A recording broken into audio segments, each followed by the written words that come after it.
You know, one of my biggest pet peeves when it comes to Trump supporters is whenever they say, "Oh, I don't really think he would do that. I don't think he would actually do that." I'm like, well, he's out there saying he's going to do that. Well, I know, but I just really don't think he'd do that. Besides, they won't let him do that. And it blows my mind because these people are the very ones they say they love him because he speaks his mind.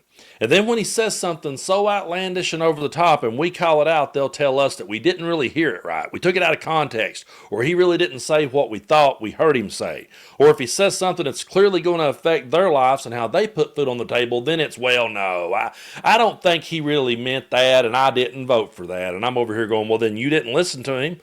Then that tells me that I actually listened to your guy more so than you did. You just went out and blindly voted. You didn't listen to him say he was going to do these things. So we're just in a constant battle with these people over what he said and didn't say and what he means and doesn't mean. And the whole thing is pretty frustrating. But I'm going to read you a couple of articles here from Midas News because there's a lot going on with this next story and there's a lot to unpack. And so we're going to dive into this one. And if you haven't already, be sure and hit that subscribe button. I sure appreciate when you do. We're on the road to 1 million subscribers. But here we go with another one of Trump's ridiculous claims of something he's going to do. And I know MAGA's going to say, oh, you can't really do that or whatever, but we're still going to dive into it. So here we go. Trump declares Biden's pardons void and suggests investigations into the January 6th committee. The Heritage Foundation's auto-pen claims got debunked by the National Archives. So here we go. In a late night post to Truth Social, and he's always up late night, posting on social media. It's ridiculous. But in a late night post to Truth Social, Trump made the extraordinary claim that President Joe Biden's pardons, including those allegedly given to members of the January 6th committee, are void, vacant, and of no further force or effect.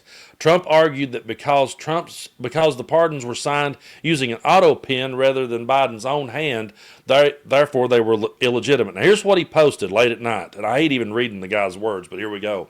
The pardons, and he put them in parentheses, that Sleepy Joe Biden gave to the unselect committee of political thugs and many others are hereby declared void, vacant, and of no further force or effect because of the fact that they were done by auto pen. In other words, Joe Biden did not sign them, but more importantly, he did not know anything about them.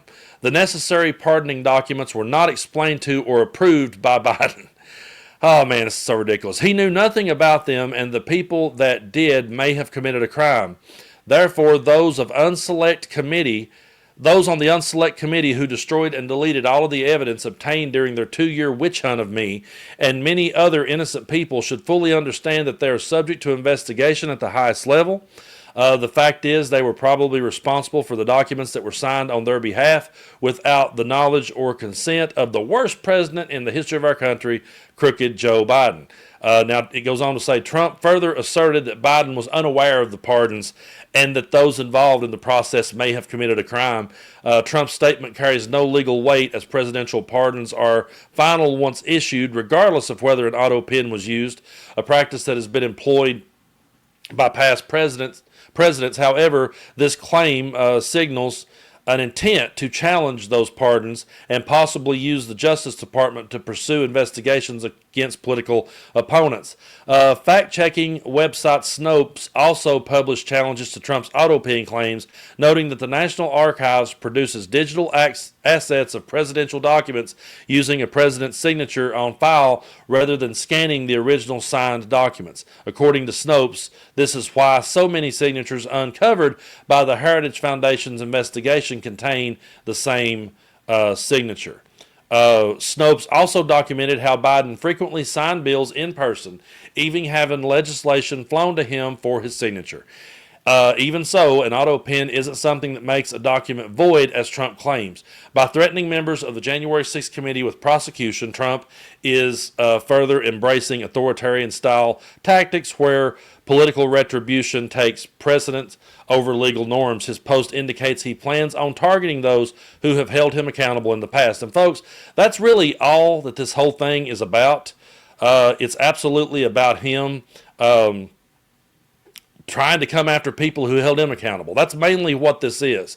The guy is hell-bent on rewriting history. He's hell-bent on dodging any and all accountability, and we're going to dive into this next article here in just a second.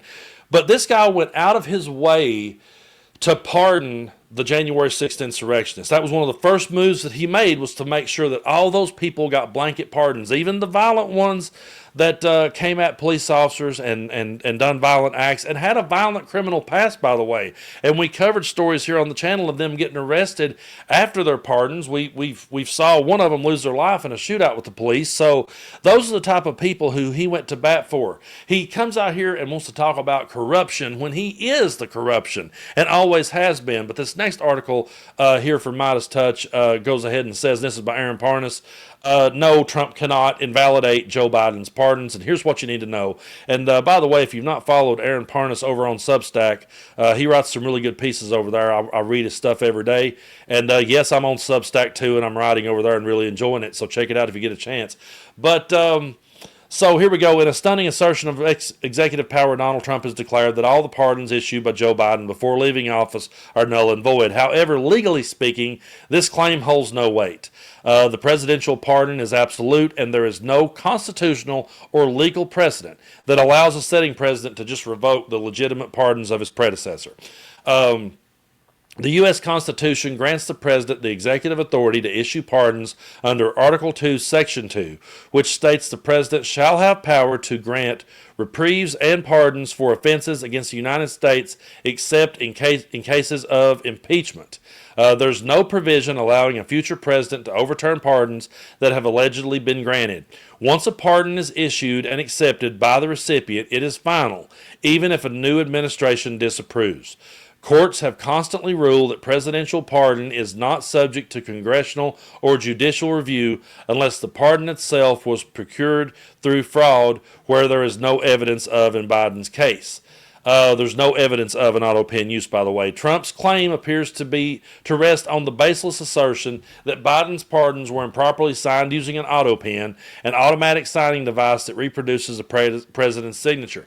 However, there's no evidence that Biden used an auto pen to sign pardons before leaving office, and even if Biden had used an auto pen, it wouldn't invalidate the pardons.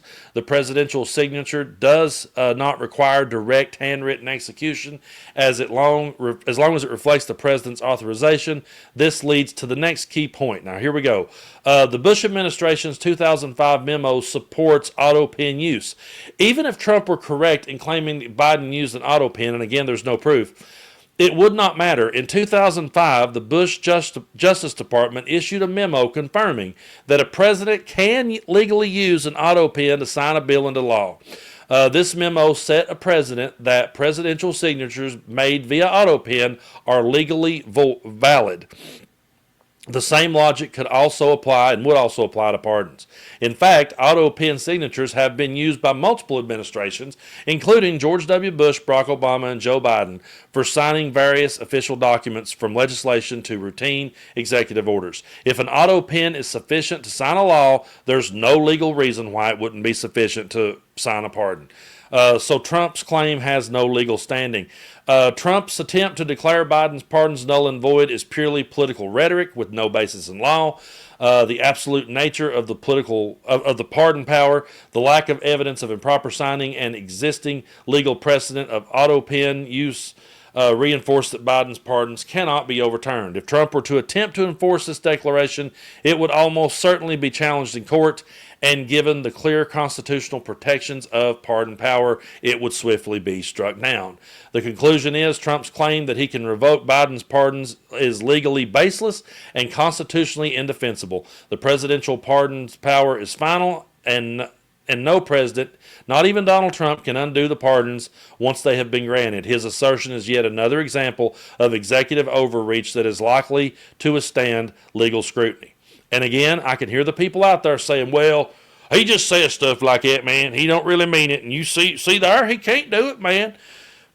It's the fact that this guy is out there late at night posting this stuff on Truth Social like a maniac, typing in all caps, and just throwing his weight around because, see, when he heard that he has full immunity for official acts, trust me, that went to that guy's head.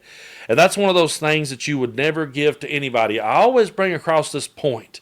You couldn't get away with that anywhere you work. I don't care where you work in this world. If you went in and told your boss that you needed to have immunity in order to be able to do your job, there's no place in this country where you could work like that.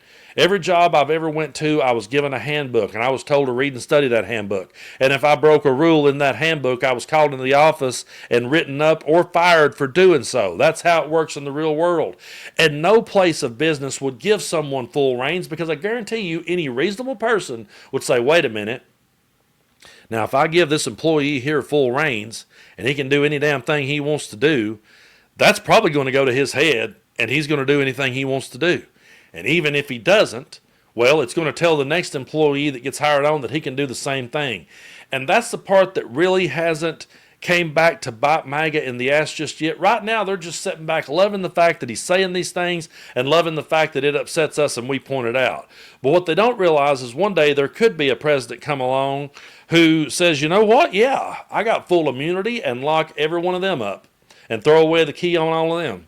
And let's just unravel everything that Donald Trump did because I have full immunity.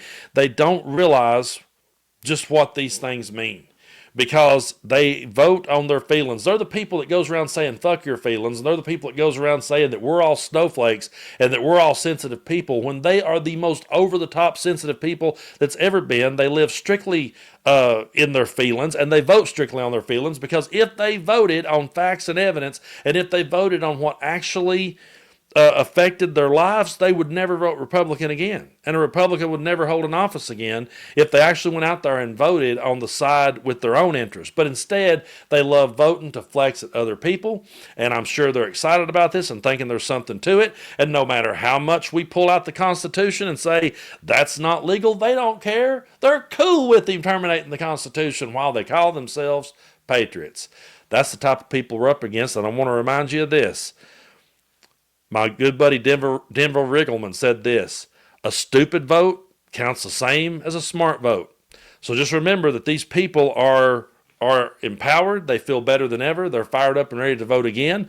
They're raising kids that are going to grow up and vote and thinking this is all normal, so don't sit back and wait on the kids to save us. They're going to raise a whole bunch of assholes that we're going to have to be contending with in the years to come. So again, I appreciate your all support here on the channel as we cruise toward 1 million subscribers. I hope everyone has a great day, and unplug from this crap when you need to. And I know they're going to say don't take what he says seriously, but I say you better take it seriously, because in his mind he means it.